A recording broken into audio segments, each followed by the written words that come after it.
देश विदेश की सच्ची खबर सच के साथ। आप देख रहे हैं national India news. North Bengal के मालदा जिला के रतुआ इलाके पर आर्थिक धोखाधड़ी का शिकार कई गृहिणियां हुई हैं।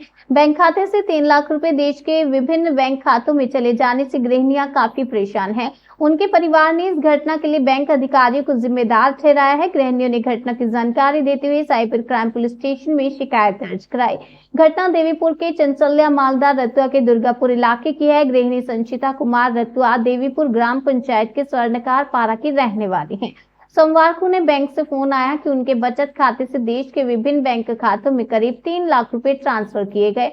फिर वह शाखा में गया और मैनेजर से मिला। शिकायत ये है कि बैंक मैनेजर इस बारे में कोई जानकारी नहीं दे सके कि उनके खाते से दूसरे खाते में पैसे कैसे गए। फिर उन्होंने रतुआ पुलिस स्टेशन और मालदा इंग्लिश बाजार साइबर क्राइम पुलिस स्टेशन में शिकायत की। संबंध में बंधन बैंक के अधिकारियों से कोई प्रतिक्रिया नहीं मिली। इस घटना से दुर्गापुर इलाके में काफी सनसनी फैल गई है। ठगी की शिकार गृहिणी ने कहा कि रुपए वापस नहीं मिलने पर वह बैंक अधिकारियों के खिलाफ हाईकोर्ट का दरवाजा खटखटाएंगी। হয়েছিল আপনার সঙ্গে কালকে? আমার কালকে আমি হঠাৎ আমার ব্যাংক থেকে মোবাইলে ফোন যায়। ফোন যাওয়ার পর আমি কাজে ব্যস্ত ছিলাম, আমি ফোনটা ধরিনি।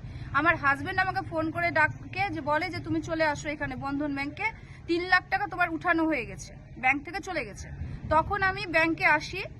ব্যাংকে এসে আমি জানতে পারি শনিবার দিন, এই কেসটা শনিবার দিন হয়েছে। ব্যাংক আমাকে কালকে জানিয়েছে। কালকে আমি ব্যাংকে এসে প্রথমে যে আমার অ্যাকাউন্ট আছে সেটা আমি বন্ধ করি। বন্ধ করার পরে আমাকে সাইবার ক্রাইম ব্রাঞ্চে যেতে হয়। সাইবার ক্রাইম ব্রাঞ্চেও আমি যাই। তারপরে আমি এখানেও আসি, মানে রতুয়া থানাতেও আমি একটা কপি জমা দিয়েছি। এগুলো আমি করেছি। আমার অ্যাকাউন্ট থেকে কি হয়েছিল আমি জানি না।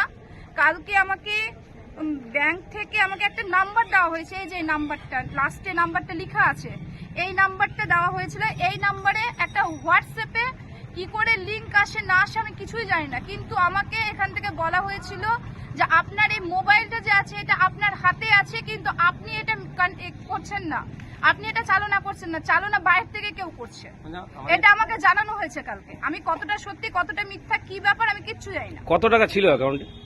অ্যাকাউন্টে 5,97,000 সামথিং ছিল।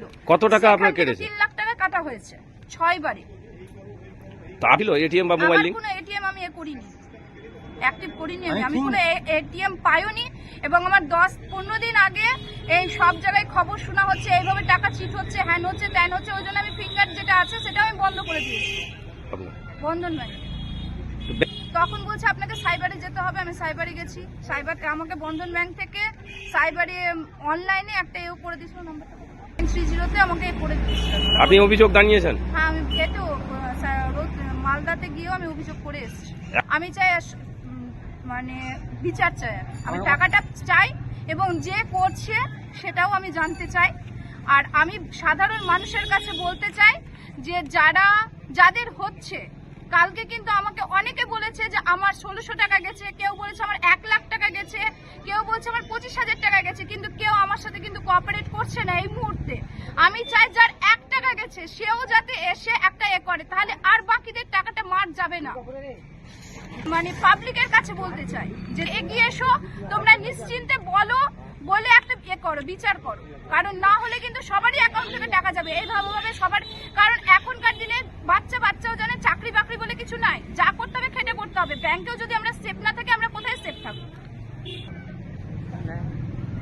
আমার তো টাকাটা ব্যাংকেই ছিল, আমার টাকাটা আমার হাতে ছিল না। আমার যদি বাড়িতে থাকতো, আমার হাত থেকে টাকা চুরি হতো, তখন আমার দায়ী, কিন্তু এটা ব্যাংকে ছিল। তো আমি সাধারণভাবে ব্যাংকেই দায়ী করবো। আপনার নাম? আমার নাম সঞ্চিতা কুমার। বাড়ি? বাড়ি দেবীপুর।